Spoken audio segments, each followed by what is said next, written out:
Good morning everyone. Welcome back to GK Today. And today we'll be discussing most important MCQs for 8th of July 2023. Let's start with our session. Kakrapar Atomic Power Project is being constructed in which state or the union territory?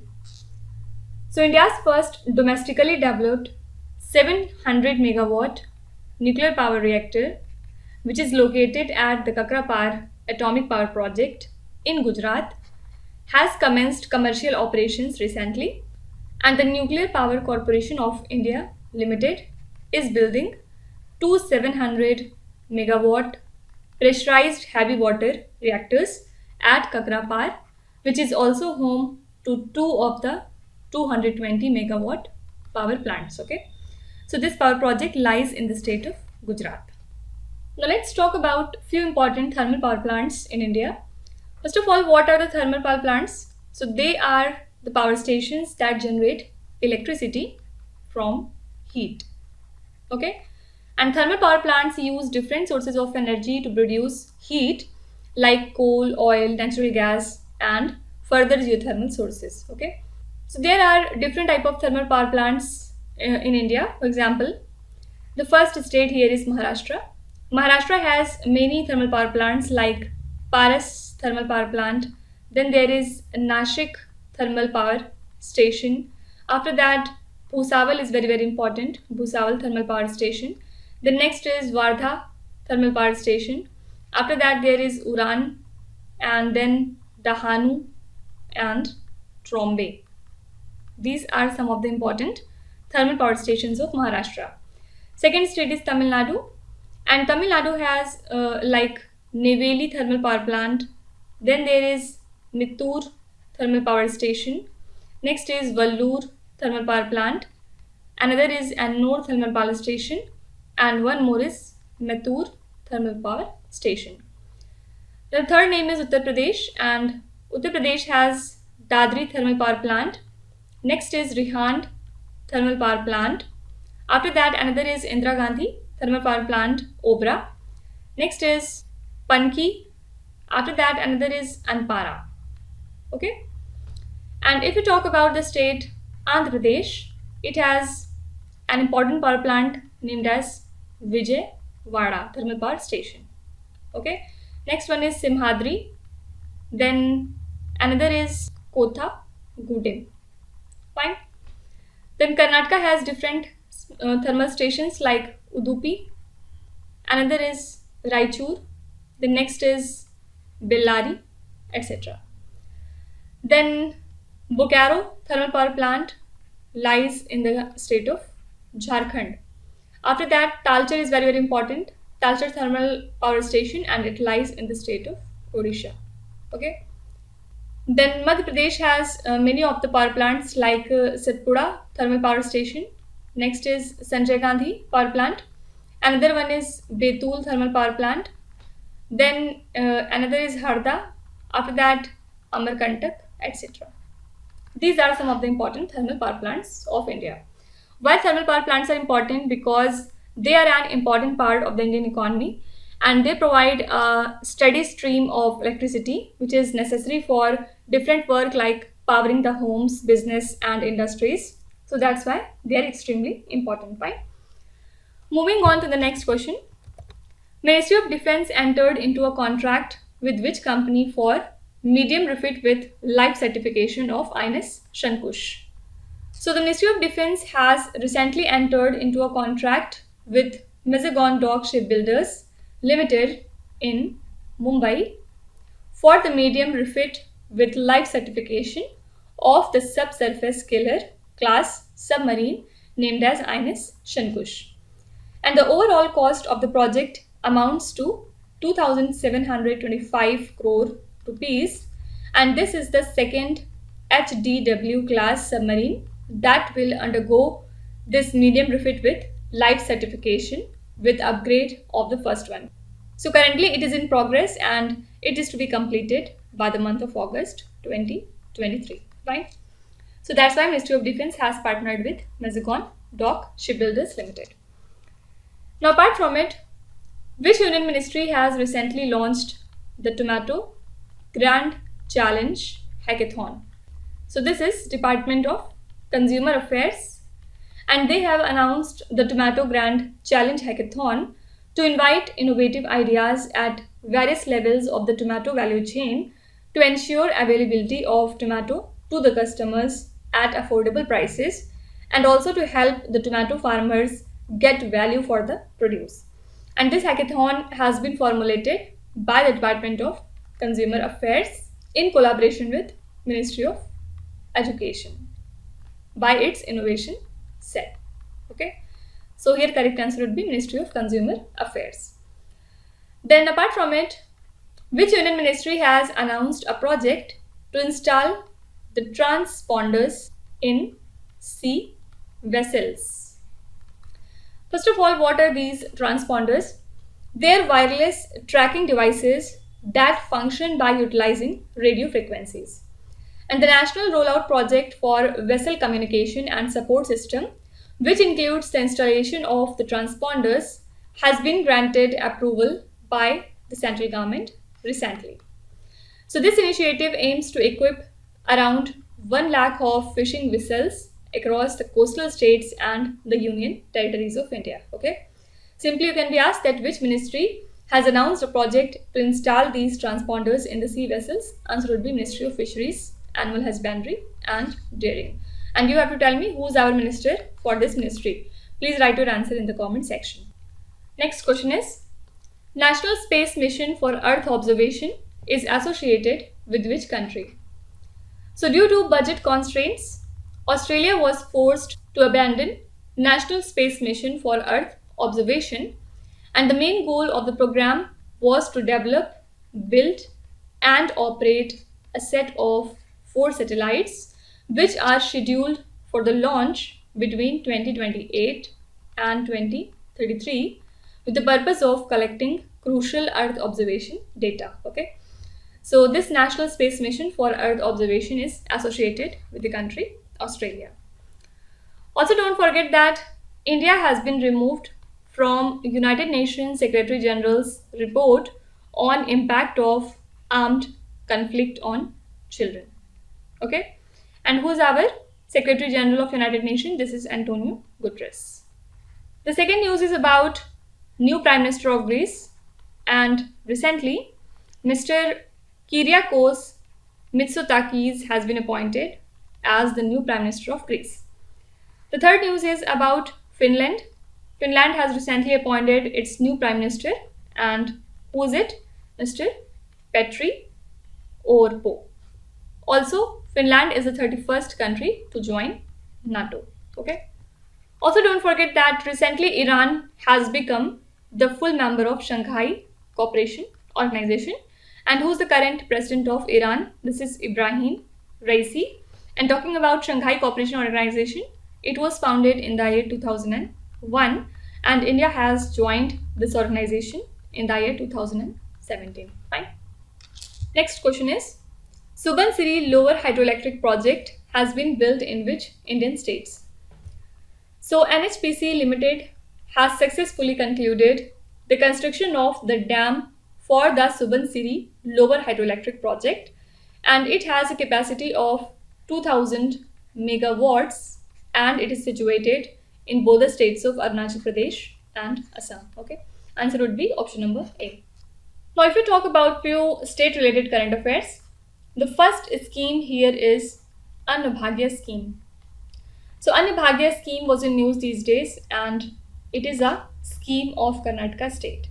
Okay, aim was to provide free rice to the BPL families, but recently this scheme has faced obstacles due to shortage of rice supply. Who is the current Chief Minister of Karnataka? Mr. Siddharam Ayya.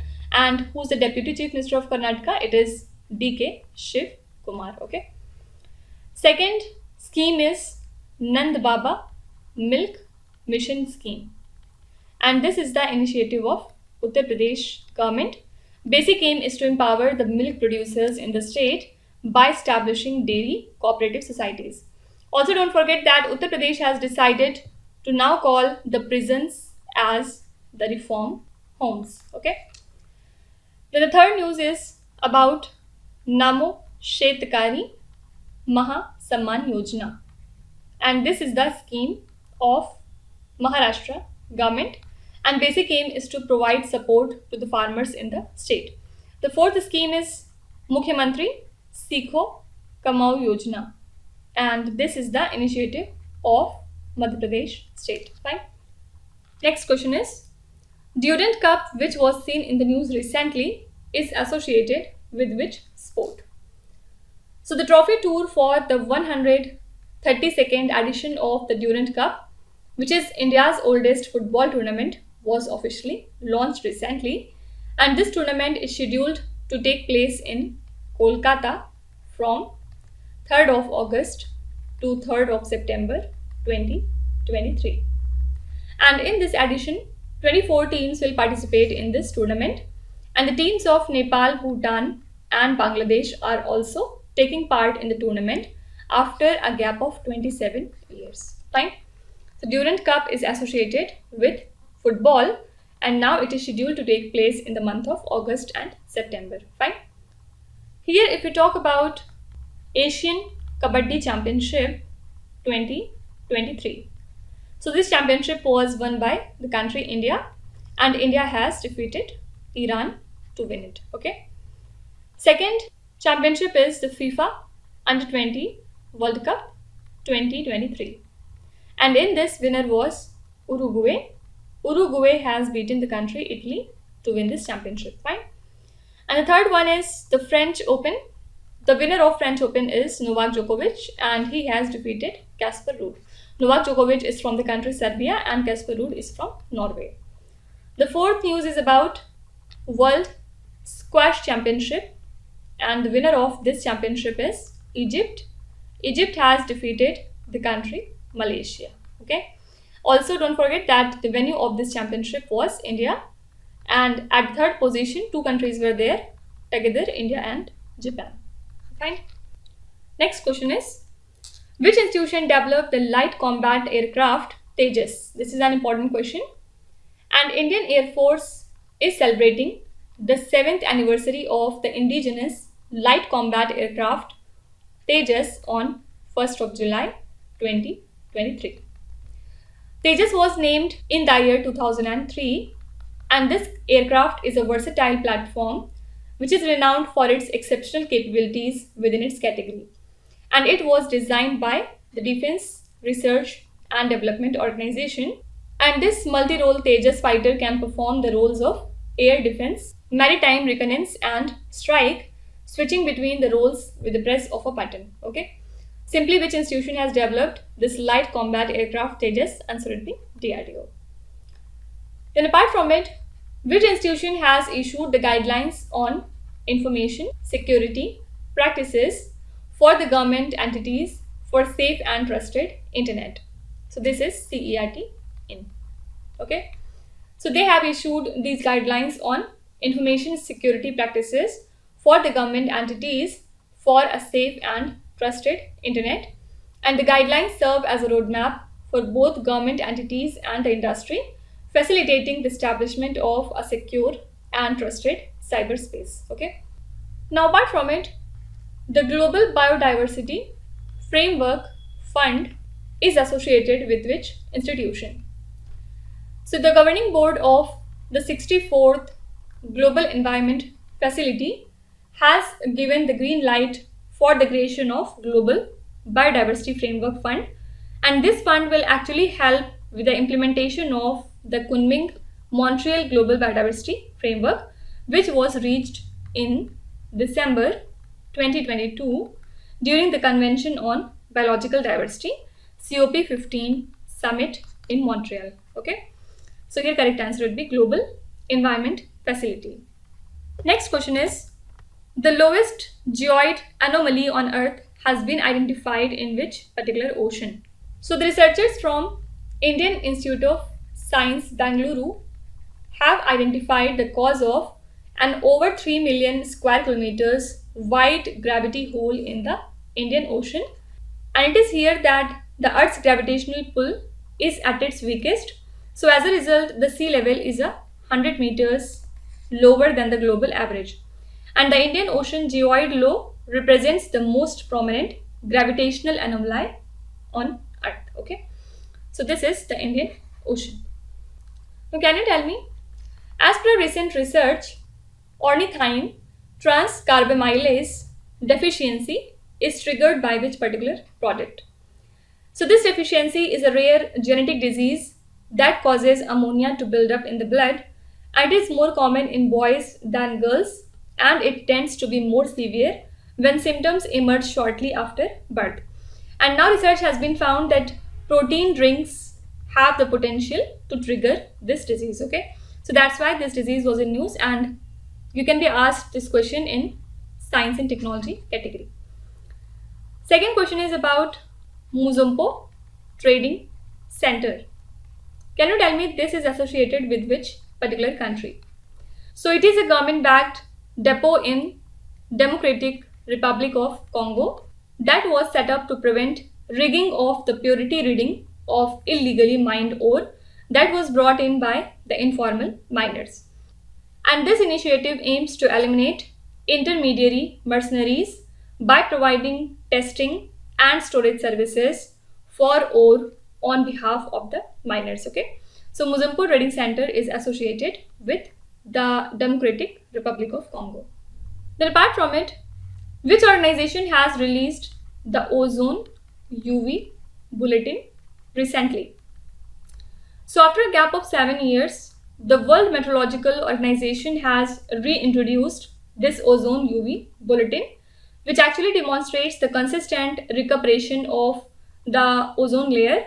And this annual bulletin will offer up-to-date details regarding global stratospheric ozone levels and UV radiation. Okay, so this ozone UV bulletin has been released by the World Meteorological Organization. Headquarters lies in Geneva, Switzerland.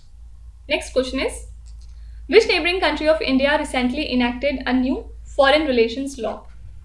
So the National People's Congress of China recently enacted a new law pertaining to the foreign relations, which actually bolsters the legal foundation of the Politburo to take the countermeasures against Western nations. And this law was initiated in response to a report that was presented during the 20th National Congress of the Communist Party of China in the month of October last year, means in 2022, which called for legislation in important areas related to emerging industries and foreign affairs. Okay, so recently China country has enacted a new foreign relations law. Now apart from it, who is the first Muslim woman federal judge in US history? This is Nusrat Chaudhary. This appointment is extremely important. So don't forget that Nusrat Chaudhary is the first Muslim woman federal judge in US. And also US is set to rejoin UNESCO soon. Then UK has appointed Jane Marriott as the first woman envoy to the country Pakistan. And World Meteorological Organization has selected Celeste Solo as its first female Secretary General. Fine. Next question is, Wiener Zeitung, one of the world's oldest newspapers, was published in which country? So this is a Vienna-based Wiener Zeitung, and it is one of the world's oldest newspapers. Recently, it ceased its daily print edition after more than 3 centuries. And it marks the end of an era in journalism.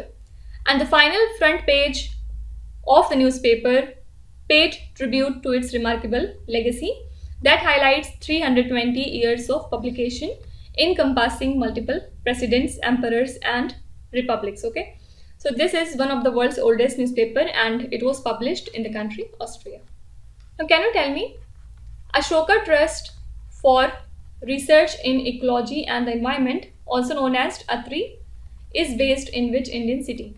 So the researchers have developed a tool called as Diversity for Restoration, which was originally created by Biodiversity International to support agroforestry and ecosystem restoration efforts. And this tool has been further adapted by a team of researchers from the Ashoka Trust for Research in Ecology and Environment in collaboration with Biodiversity International to specifically cater to the restoration programs in India. Fine. So Ashoka Trust for Research in Ecology and the Environment was in news these days.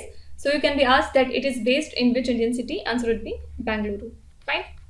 And now the last question says Anna Bhagya scheme is to be implemented by which state or the union territory?